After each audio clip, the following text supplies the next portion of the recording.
So guys, ito nga pala ang Philips massager. Ayan, papakita ko sa inyo. Guys, ito yung switch niya. Dito naman siya charge. So try na natin siya. Press nyo lang to. At makikita nyo na umiilaw. Then gumagana na siya. Kita nyo naman na gumagalaw. Dahil nga sa sakit ng aking bibintian. Ayan, ang sarap. Ang sarap. Totoo.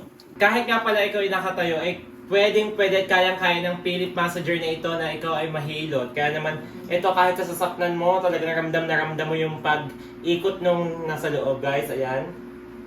Tsaka kung isa pa para sa mga babae, masasakit lagi ang puson dahil nire-regla. Ayan.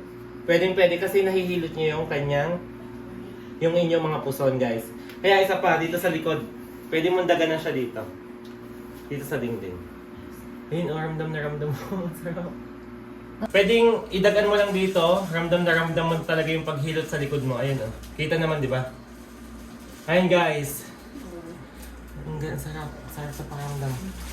Kaya naman, kung isa ka sa laging may ngalay ang likod at saka masasakit ang likod, ito ang bagay sa iyo ang Philips massager. Napakaganda yan, Ilalagay ko sa yellow basket yung link at place your order now, guys.